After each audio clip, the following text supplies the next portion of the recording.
Welcome back to Raid Guides in a Trenchcoat featuring King's Fall, a guide on how to find happiness alone, taken by your own hand. Nope, not gonna do it, not gonna finish that joke. I'm gonna be good this video.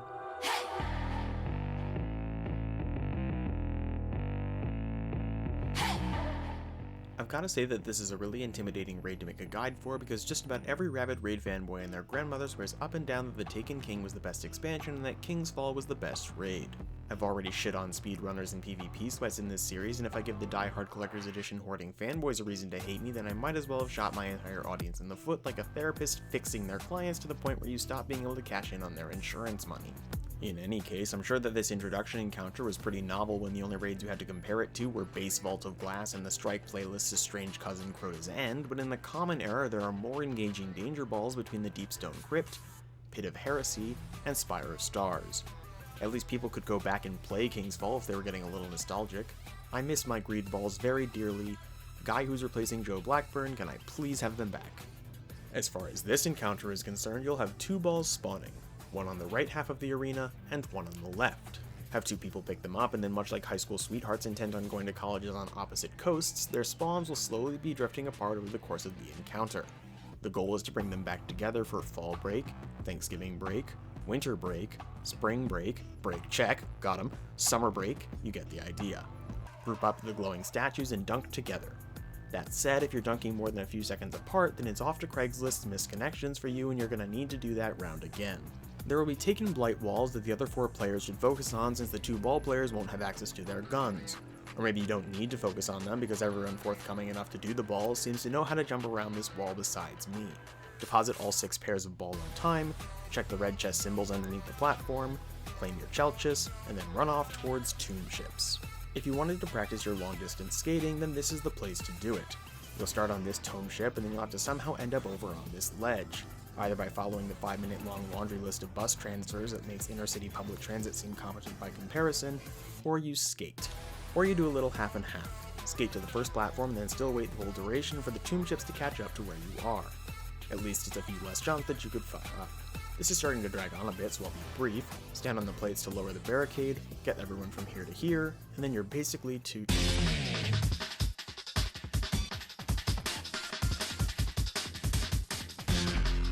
If there's anything comforting that I can say about this encounter, it's that it's the hardest one. You either have to have 6 people who are competent enough, or 4 players who min-max their builds each week based on the patch notes. I don't know what Hive God IOTing people do to 3-man this encounter, but somebody over in Quality Assurance should probably hire them. While saying it's the hardest encounter may not be particularly comforting at this exact moment, it sure will be after you spend an hour and a half to get to your first glimpse of War Priest. On paper, the mechanics are simple. There are 2 monoliths that light up red and wipe you. To stop it, you must stand under them. But these 2 side rooms kill you if you stand in them too long. To protect yourself, you'll need one of these 2 brands. If you kill ads while you have this brand, you'll start getting stacks of assorted keys which you'll eventually take back to the central plate to see if any of them unlock the front door. Pull the lucky 100th key to open the door and finish the encounter. I was trying to find the actual number of required stacks but couldn't find a concrete answer, and if anyone has it, I would love to know. In reality, however, unless the Osiris Vex time clones end up being a 3rd Darkness subclass, you can't be both depositing keys and preventing wipe by totem at the same time. And the brand isn't something that can just be given away when the time comes. It has to be, get this, taken. It's not delivery, it's DiGiorno's. So you have to end up playing a little bit of a relay race. One player kills this witch and knight to obtain the brand claimer. That player then takes the brand claimer into the danger room and takes the brand from the player standing on the plate. The plate player then runs to the middle where they try out all of their keys until they reach 0, and then by that point the 3rd player in the rotation should be done killing their own witch knight so the first player can jump up and get ready to do it themselves. To actually get stacks of keys during this encounter, you'll have to make taken final blows on the left side or high final blows on the right side. But eat too much and you'll get sick, stacks are pretty rich.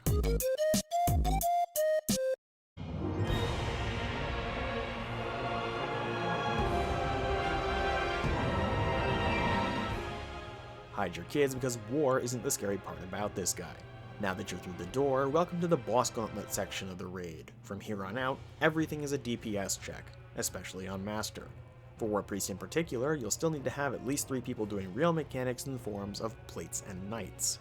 To start the encounter, have your 3 readers step on their plates in the left, center, and right at the same time.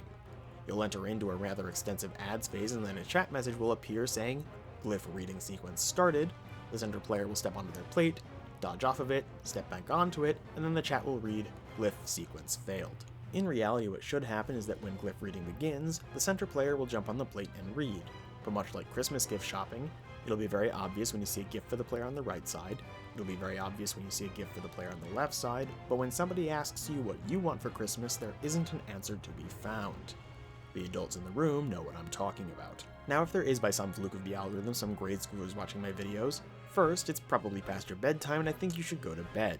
If you won't listen to your parents, at least listen to some stranger on the internet. Second, yes, there will come a day when your Christmas list is shorter than your Gen Alpha attention span. Retrospectively, on the off chance that the kiddos listen to me, I should have told them that before shooing them off to bed, but I guess it's a little early to be trying to scare them with visions of their optimistically bleak futures. Anyways, back to reading. If you step onto the center plate and neither of the side crystals are lit up, then that means that your plate is first. Step off of your plate, and then back onto it. Now one of the crystals should be lit up and you can tell that person to jump on immediately. Once all three people are on their plates in the right order, the last person to step up will get this big red DPS bubble so that everyone can group up in their designated DPS spot. Sometimes that's up top trying to upstage the lead on stage during their big solo, and other times that's heckling from the seating section because you're not fucking funny. Some knights will spawn and drop brand claimers, which can be used to extend the damage phase by stealing the red aura away from their person. When you don't miraculously one-phase it, and believe me, you won't, you then have to deal with the boss's wipe mechanic. The strat here is all about moths and cockroaches. Moths look into the light and die, cockroaches hide behind one of the three reading pillars and live. And then because War Priest's Christian mingle date went poorly, he'll get the rocks off of whatever sides people were hiding behind. If people hide behind multiple rocks, then you better believe he's going to topple them all. Which, once again, might not be a problem depending on how many of you are slaves to the seasonal meta. Rinse and repeat, blow them up, and then we have a brief darkness maze.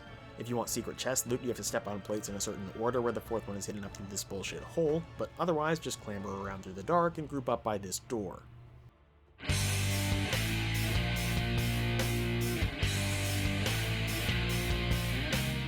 Golgoroth is up next, and we're about to get cancelled because you'll need to split up into two teams. The gays and the straights, and that tends to be frowned upon in the year 2024. The start of this encounter is just an ad-clear free-for-all, which ends when this little blight ball water droplet begins to form in the ceiling. The first gaze player positions to shoot at a massive weak spot in Golgoroth's back, and then has to rush themselves to stand behind the party so as to not fuck everyone else out of damage. They'll then have a timer which they need to count down to while shooting flying balls out of the sky so that the second gaze player, dutifully aiming down their sights, can provoke the boss to steal enmity to become the new tank for a little bit. This will repeat for a total of 6 damage phases, or until somebody fucks up. Meanwhile, in the pit, players have to shoot up to drop the droplet of blight goop down to be the damage zone for a little bit. Open fire and watch out for a debuff called Unstable Light, which will require you to run up and hug his kneecaps so that you can explode into damage. Someone will get this debuff at every puddle, and while it's random who gets it, it will sometimes just keep picking the same person over and over again like a Taylor Swift fan keeps replaying the song Love Story. Shortly after the Unstable Light player explodes, the goop puddle will disappear and everyone will frantically start shooting kinetic primaries up into the next blight ball to repeat the damage process while the gays are leaping around above your heads. The only other thing to watch out for is that every blight you don't activate before the gaze gets dropped, his white bank gets 1 stack. If it fills up, everyone dies. So don't fuck it up. Speaking of not fucking it up, after killing this monstrosity of a boss, take a perfectly normal walk between encounters and stow your swords to take in and admire the atmosphere instead of racing through it. There's a reason that this raid and expansion were so well received, and the atmosphere— Psych! Welcome to the Dick Wall. 15 minutes of unmitigated blasting, smacking, and botched parkour because you can't pull anybody and flying back to orbit makes you a bitch. Take the Dick Wall like a guardian. You weren't granted infinite reses so that you could take the baby way out. What, you're stuck down here and can't figure out how to jump up? Use your head. Climb that wall vertically if you have to. You're the fucking chosen one. And then everyone else can emote by the door while they wait for you.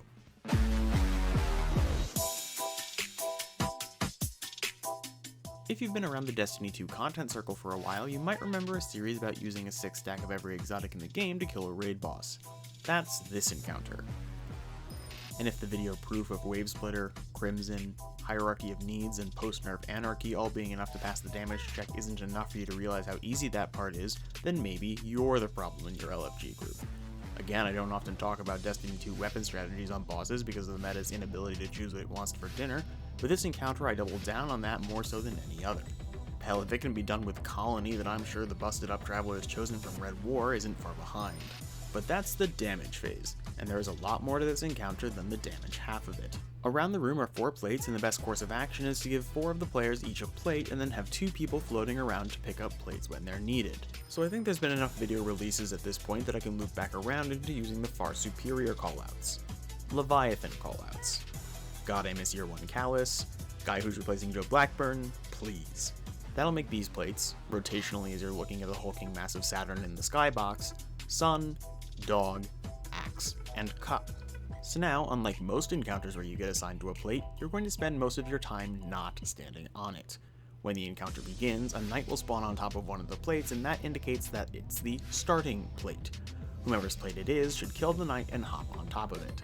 Around this time, 2 other things will happen. 1, a player is going to get hit with an Alawi tentacle and get their soul ripped out of them so hard that they see the black and white death screen, and 2, our friendly neighborhood Tolan is going to hover over a plate in a way where only someone on the starting plate can see it, so they'll need to call it out. This is a big reason why I can't stand all of those no comms King's Fail runs, because not only am I bad at typing and reading, but so is everybody else. The first plate person needs to call out the second plate so that the appropriate person can jump on, and the Torn player needs to go to whatever the first plate was. If the Torn player is the player assigned to either of those plates, that's where the floaters come in to replace them, which is yet another level of communication that needs to be made. The Torn player will have the privilege, once the other 2 players are on the appropriate plates, to jump a parkour course that only they can do. At the top of said parkour, you get to give Toland a high five, and then the plates reset to start over with a new knight. If you really want to prolong your speedrun timer, another thing you can do is hop onto a plate that is not the starting or ending plate, as doing so will cause the parkour to disappear, all of the plates to light on fire, and all of the hair to be burned off of the other player's angles. After the third person does parkour, instead of giving Toland a high five when you reach the top, you'll need to claim a brand claimer to claim the brand branded onto one of the 2 bosses, specifically the one that's shooting you. The general LFG strat after this is to huddle up on the itty bitty little terrace that's the size of my will-to-do Master Lost sectors and fire up into the boss. Drain your life bar to 0 and then stay put. The thing your brand claimer claimed was a bubble that prevents you from getting wiped for the Song of Oryx's people. The timer will hit 0, reset, and then you can start the parkour runs all over it. Now, technically you are required to one-phase both bosses if you can one-phase the first one, but again, 6 Telestos. And with the second boss of the room down for the count, it's time for Daddy to take the stage.